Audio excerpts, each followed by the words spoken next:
Hello, and welcome to another episode of Ask Adam. Ask is the acronym for Always Seek Knowledge. That is the one thing, the ultimate thing that I hope you gain not only from this episode, but others before and that follow. Always seek knowledge. Again, not to be the smartest person in the room, but to just know things, to know what it is that you're about, to know what it is that you're doing, to know more about your business, to know more about your life, to know more about your relationship. Always seek knowledge. In this episode, we're going to discuss leadership. So if there's leaders out there that are listening to this particular episode, this one's for you. So seek the knowledge to enjoy this episode and understand a little bit more about how to be a great leader. Now let's begin with the show.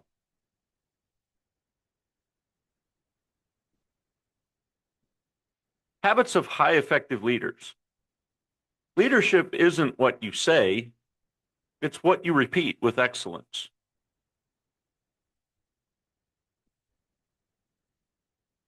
Great leadership isn't built in big moments, it's built in the habits that no one sees.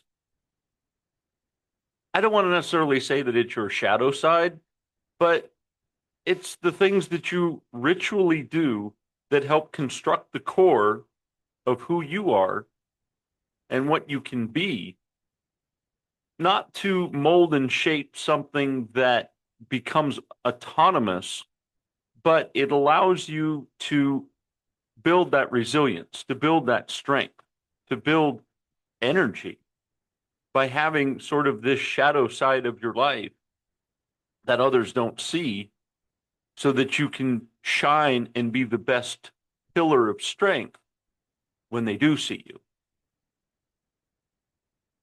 See, leaders, it's not just a role, it's kind of a rhythm.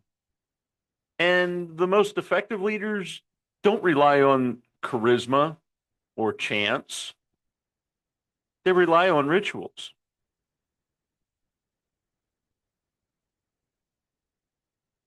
I've always believed that what you do in private builds what people will see in public. And I think someone else wrote that. I'm sure I've read it in a book or two. But it's that discipline, that ritual that you have in place, and people don't even have to know about it, but just knowing in your strength, your stance in how you communicate, your cadence of speaking and communicating,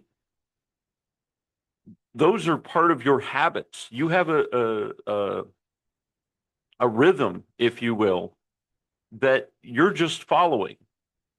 And some people, I think, see that as, oh, leadership is easy, but it's because of the continuous practice is what makes good leaders. So, what are some habits that can make us highly effective leaders? Not to just be good, but how to be great, how to be a good mentor, if you will, how to be someone that someone looks up to and not just seeing someone as a boss, as a higher up, as a upline, as many groups might call it. How to kind of go beyond that. So, what I promise in this episode is you'll discover daily, weekly, and mindset habits that create high performance leadership without burning out. Again, leadership is a long game. Supervisors, being head of a project, those are kind of momentary things. And it's great to sort of put on your resume and have that experience. But leadership, they're in it for the long haul.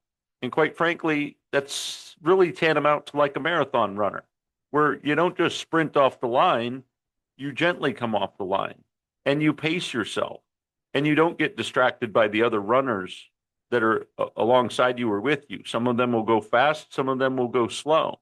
Just because someone's behind you doesn't mean they're weak.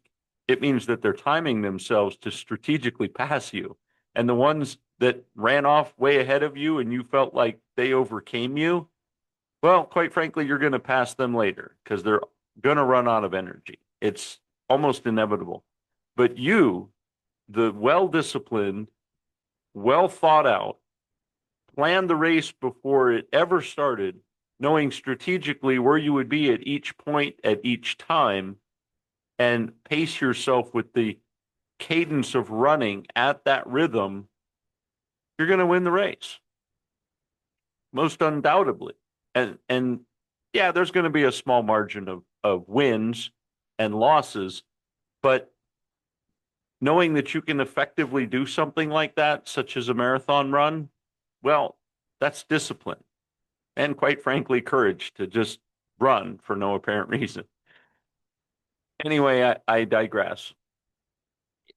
It's a form of discipline. And once you harness your life around that discipline, it carries through everything.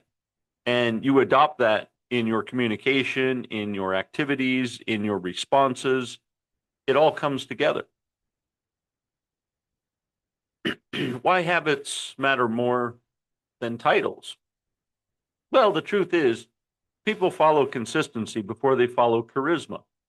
Leadership habits, well, they equal your cultural habits. See, in neuroencoding, one of the things that we look at is that repetition with emotion creates identity. Habits are not just actions, they're who you become. I mean, quite frankly, a couple of years back when I decided that I didn't want to have that race, I didn't want to overrun or underrun, but that I was in it for the long haul, was when I started to perform differently. How I woke up was different. The attitude, the alarm clock was different. The consumption throughout the day of what I ate and how I ate and when I ate, all of these were disciplines. And yeah, some days it's a struggle. And but you learn through that habitual behavior and discipline that you begin to look forward to it sometimes. Or sometimes you don't because it doesn't happen at the right time. But again, it's discipline. And that truly it would be the cornerstone of highly effective leadership is discipline, most undoubtedly. Once you harness that discipline, now you apply it across the board to so many things, you'll find that your daily habits of discipline in everything you do now creates this just unstoppable, effective leader that you've become.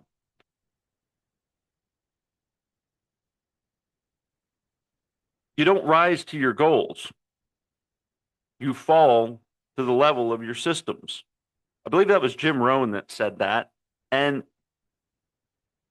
again, by having that discipline and setting yourself up, you have those goals and you're aligning with your disciplines and you're going through this complete ritual. And as long as you do that at a high level, and don't just be complacent that you're disciplined in certain things, you want to be disciplined in everything. And kind of once you've reached that mastery of discipline, that's when you're kind of at that strong plateau where you've created that system and you've created that diligence and the rituals and the routines. And yeah, it can be a bit, I really want to say harmonic because you get into that groove and it's a great place to be.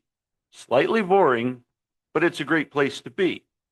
But the good news is being at that level is your threshold, is your system, is sort of the hard deck, as they call it in aviation flight school, the fight, flight, flight training in the military, the hard deck, which is that basically the low line, if you will.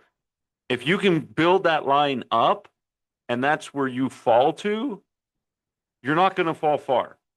And if you do fall to that level of your systems, you can kind of always rise up from that level of your systems. But if you don't have that discipline to have your line up here and it's much lower, well, then you're going to fall to that system. So decide now, what system do you want to be your, call it safety net, where you're going to have that you're going to find that hard deck that you become. And then it kind of gets easy. And I guess I should probably throw this in too, as part of this conversation is, we often marvel sometimes at movie stars and people of fame and business executives and stuff like that. And many times we don't see them in the 3 a.m. grind of trying to figure out a contract or a business negotiation, or whether or not you fire so many people or let people go or reconstruct a new plant with, costs that are going to offset money, take away from income generating processes. You don't see those 3 in the mornings. Usually it's a snapshot of this billionaire on his boat. And quite frankly, that's probably the one time that they actually seek below, if I could say, below that hard deck for maybe a week out of 10 or 15 years, maybe even a year if you've really set up good systems. But even that, you're still pretty busy, but you've got to decompress a little bit from that. And that's what they're doing. It's that reward for hard work paying off, that they do enjoy themselves for a week. And sadly, that's the 1 week that we focus on, not seeing the rest of the 10 or 15 years that got them to that place. So, but that being said, yes, they relax, they unwind, they reboot, but they also have those routines that most likely they're still doing, even though they're taking a break from life and being on vacation and trying to step away from business to reset and reboot. Still, they're only falling to the level of that system that they've created, which isn't very far. So when it's time to go back to the office and get back into the role, the climb up isn't that far. And they're right back into the groove because they've maintained that discipline. I hope this makes sense. Part 2, the 7 core habits of highly effective leaders. I believe this falls along the lines of similar things that Jim Rohn has spoken of, as well as I believe John Maxwell. First is that morning clarity ritual, journaling, reflecting, or stillness. Start with intention, not urgency. See, they're already starting themselves out with solitude and calmness and being one with themselves and understanding themselves at the core. Again, staying at that high level. Vision reinforcement. They're revisiting their goals, the daily and weekly, not just quarterly meetings, and then asking questions just because something sounds interesting. They're constantly thinking about it, which is why many times, and maybe you've seen this if you're in the corporate world, is there'll be a discussion. And all of a sudden, from the far end of that long corporate table, all of a sudden you hear, I'm thinking, and the room gets quiet. Because when that person at the end of the table, as I jokingly say, the head muckety muck, when they speak and they will say something, and then you might even find yourself saying, well, that wasn't even what we were chattering about. It's because they're at a completely different thought process. And they know that they're in a meeting where people are there to listen. And they're at a meeting to give their advice. And they realize at the meeting, there's a group of senseless chatter that's happening at the other end of the table, that it's just becoming this vicious tornado, hurricane, cyclone, twisted conversation of nothingness. And they know that technically the meeting's over and it's now their time to speak. Now their time to present a point. And it throws you off sometimes because it's profound. It's scripted. It's detailed. It's knowledgeable. And you're like, where did that come from? We were talking about snacks in the break room or the lounge or whatever. It's because they've been thinking about it. It wasn't just something they thought of yesterday. It's something they've been pondering and constructing and doing research and putting together. And then when they have your ear, or they command your ear by saying, I have a thought about that. It's not about the snacks. It's about something else. So it's important that you listen. But again, that is the trait of a highly effective leader, is that they're already 5-10 steps ahead of the process. They're already looking at future visions and concerns of what life and the business look like way ahead of time. And that's what they're planning for. Snacks in the executive lounge, well, they're nice, but to them, it's really a non-event. Quite frankly, it's something they can snack on when there's no one to call after 3 a.m. for a snack. But usually in most cities, there's a deli open somewhere. You can get some food. And they ask, what future am I building with today's actions? Again, with disciplines.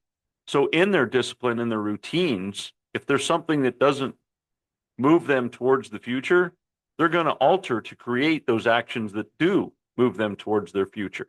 And not that it's something that happens overnight. Let me be clear. But the highly effective leader's mindset is if I start today, 5, 10, 15 years from now, I will be ready for that tomorrow. Again, a lot of forward thinking and planning ahead. And like I mentioned earlier, the marathon.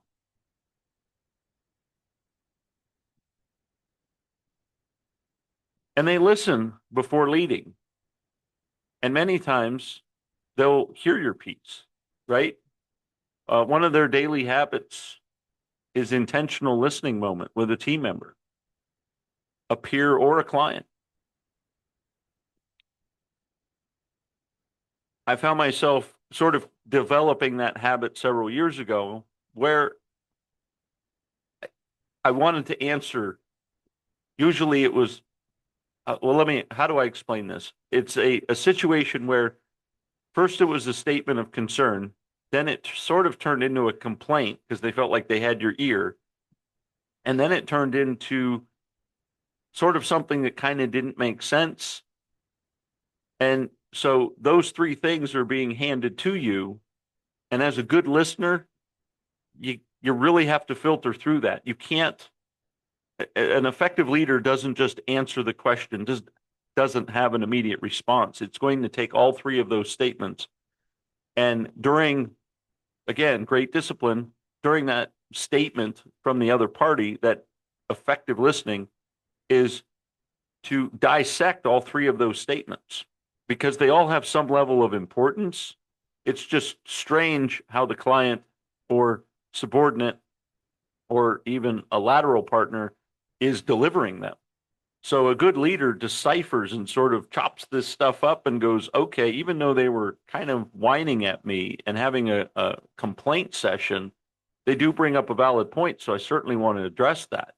Now, they did have a natural concern that was discussing a family member. So I want to keep it personal and certainly engage with that and understand the true nature of this family member and or the need that they may need from the company and me about their family. And then the thing that was just kind of a sidebar that just sort of got thrown in to muddle things up because they were on a rant and felt like they had to fill the room with conversation and noise, then that could be a little bit of their personality coming out, which may need some coaching. So to sort of decipher through all that and create that answer in a short period of time, because you're going to have to respond, an effective leader is already thinking about those things while listening. So it's sort of a, I don't want to say multitask. You're still listening and absorbing, but you're sort of filtering it through. I'm really having a hard time coming up with a visual on this one. Maybe Tetris would be a good example where they're kind of throwing blocks at you and you just have to figure out where to place them. And it's not a matter of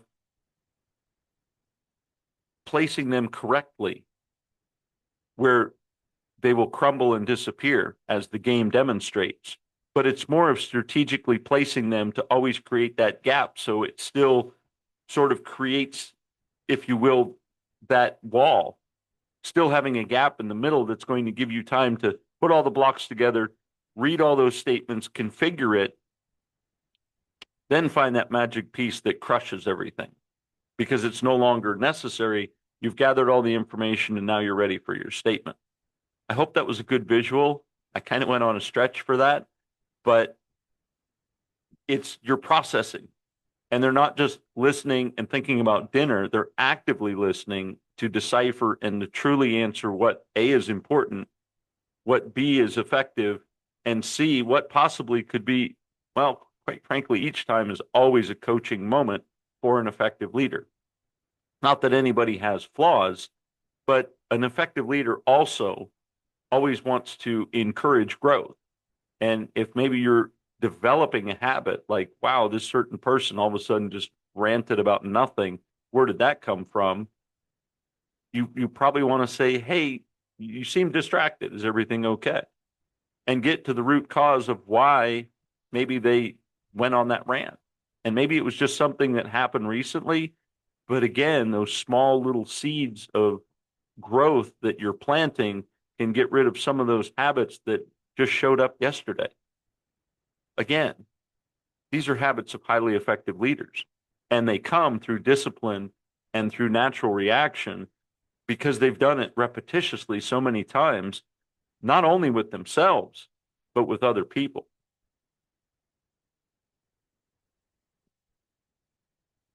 Decision and discipline. Effective leaders don't overthink. They decide, evaluate, and adjust. Again, when a leader looks at, well, maybe we have to downsize the company, how do we effectively do that? It's not an easy decision, but they evaluate and they adjust. And they realize, well, there's going to be certain hardships, and it's not the best decision to kind of take something away from someone who, well, quite frankly, is counting on it for one reason or another. But a highly effective leader is going to look at that and understand, well, there's certain circumstances. And maybe even with a really good team, you could evaluate to find, well, maybe there's somebody that's just getting ready to retire. And maybe that's a much more acceptable downsize and a mutual agreement. Other times, when you're dealing with large companies, a highly effective leader doesn't quite have that grace and talent or time. And it's just because the company is so large. But that's where you can depend on HR and other evaluations from other teams to collect that data to understand, hey, maybe your company or industry is aging out, and seek to understand from those individuals, well, what's their retirement plan? You may find out strategically that your team member staff liquidation process is 7 months to a year away. And well, that's going to align with exactly what their plans are. Having those conversations, that's what effective leaders discover and find out in a truly homeostasis sort of effective group. Again, it's not the perfect scenario that it happens all the time because we're dealing with large businesses, but highly effective leaders approach things this way. They use 80% confidence towards their actions. Not saying that they lack 20% confidence, because they do have to have 20% for something else, but they do have a strong level of confidence which goes towards their actions, and knowing that their best decision that they decide from evaluation and adjustments is, again, for the marathon, it's going to be the best for that long haul. Not just an immediate, oh, we need to cut costs today, but we're going to recoup them tomorrow. No, they're looking at how do we strategically plan for the distance. Energy auditing. They ask daily, what gave me energy today and what drained me?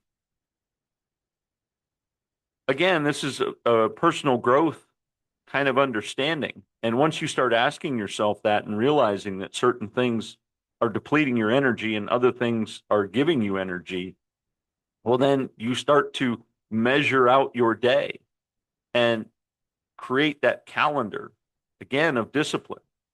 And, you know, when you have a really high concern, if you will, and you reach out to the boss and they say, yeah, I can get with you tomorrow, my calendar's kind of full. I have to be honest with you, as a highly effective leader myself, sometimes my calendar's empty. I'm just all out of being drained. And I know the conversation we're going to have is most likely draining just from the aspect of where you're coming from, the department that you're involved in, and this ongoing concern that's been created. I just know it's going to be an emotionally energized conversation, and it's going to require all of my attention and all of my energy. And so I'm going to adjust it to tomorrow. But guess what? You're first on the list for depleting my energy. Congratulations. Keep in mind that if you've depleted all of my energy and I'm fully aware of it, you're most likely the only one I'm going to dance with on my depletion, and I will then focus the rest of my day in recouping my energy, whether that is having highly energetic team meetings, having a preemptive team meeting that's going to sort of fill me with excitement to find out that marketing is doing great, or that we're moving into a new sector, or something is being developed, or we have a great new challenge that is exciting for me because I love problem solving. Well, I'm going to even have some impromptu things there and schedule things to because I crave that energy. I hope that makes sense, that you got to be really sensitive. And again, that's discipline, is to understand and know exactly where your homeostasis is and, well, really how to control it from the outside. Once you know the inside, now you have to set up those parameters, if you will, of how far out of your lane are you going to go to either get energized or get depleted. And again, you can get over energized as well, and that can be exhausting. So remember, there's a balance, and understand that there's a sensitivity factor that you kind of have to embrace. See, they protect their assets, and that's themselves. Praise and progress tracking. Effective leaders celebrate small wins publicly and often. You know, you might find it interesting that something happens in your company. I know it does in mine, and I'll have a meeting and say, hey, this is a great win. When the team, it's okay, but they're still striving for a bigger goal. That is discipline, and that is routine, and that is ritual. I constantly am praising my team to let them know that, hey, they're continuously doing a good job. Whether it is a small task or a large task, we're constantly winning. And even a couple of times when we're not winning, I still approach it as a small win, because we might have missed a mark that we were reaching for, but still, I call it a win because of the process and some of the additional steps we may have learned along the way, that we implemented new things and we took out old things. That's still a win. Again, because we sought knowledge and we found creative ways to do something slightly different, which saved time, saved energy, and that's a win. Even though we may have missed the mark and spent a little bit too much energy to focus on that one factor, the good news is we're not going to have to focus on that ever again, because we've implemented new practice and purpose for doing things. And now we can move forward, so that gain in the long term is additional percentages above what our goal is. Does that make sense? So a small little loss is a great win over time. Again, we're running a marathon.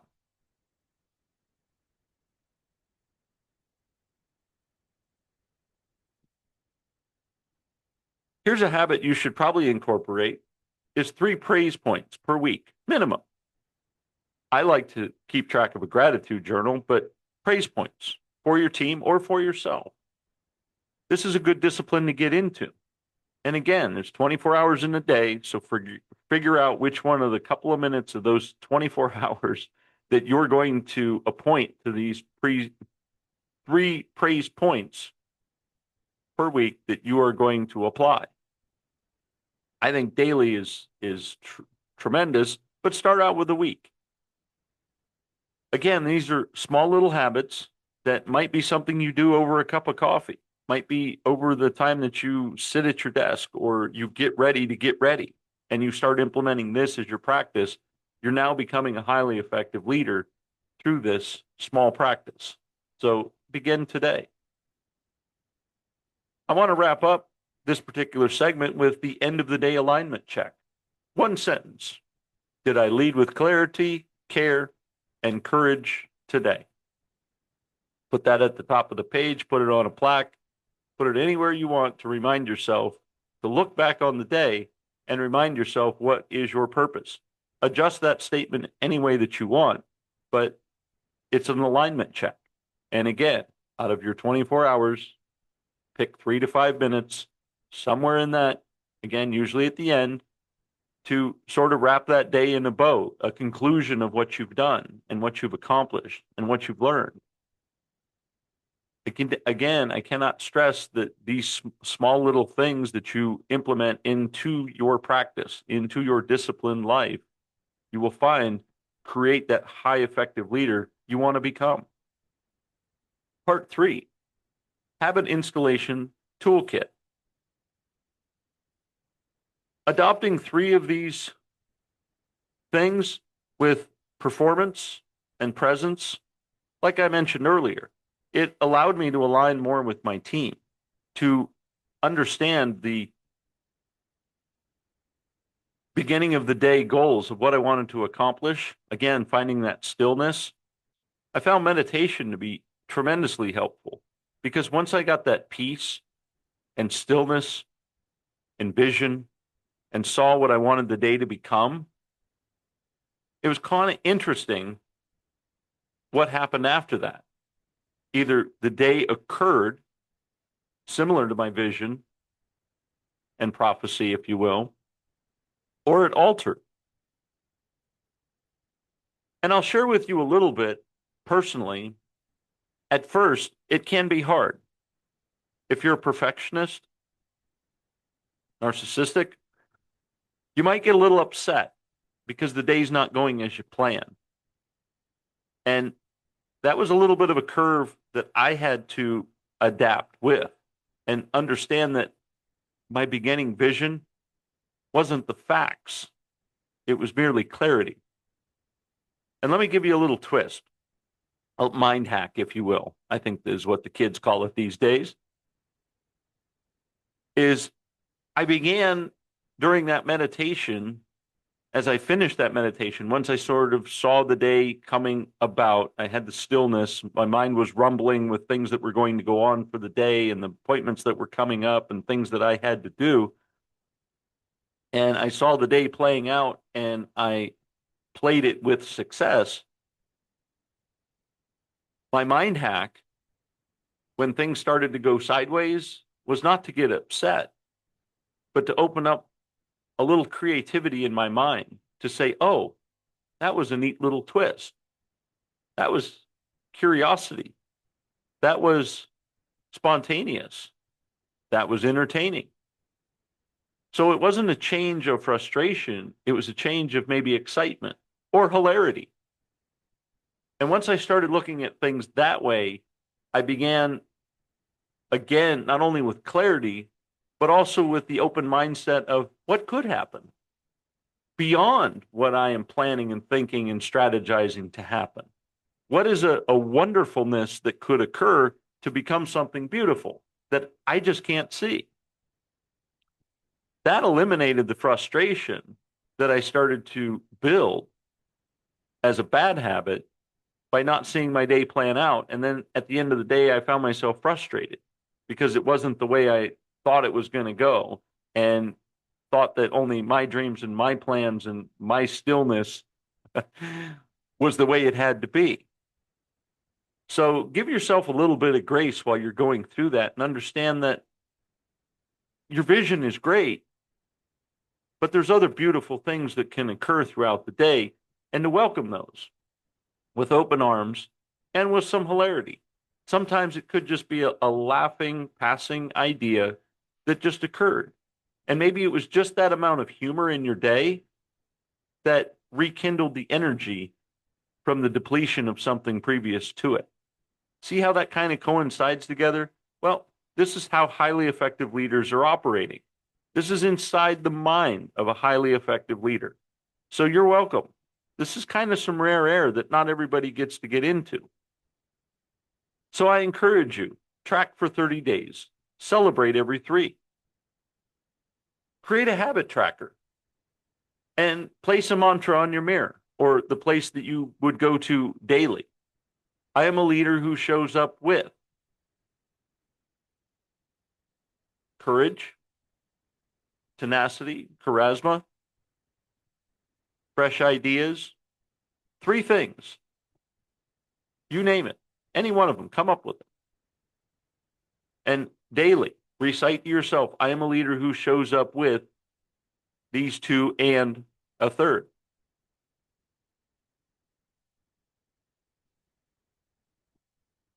Let's recap. Leadership is built on the unseen. Small habits, big identity, create a bigger impact. I encourage you to download the Effective Leadership Habit Tracker from the show notes. Choose one leadership habit to activate this week. Share your shift at Ask Adam Live using the hashtag #LeadByHabit. What you repeat, you reinforce. What you reinforce, you become. Build your leadership from the inside out, one habit at a time. Now let's go out as highly effective leaders and make it a great day.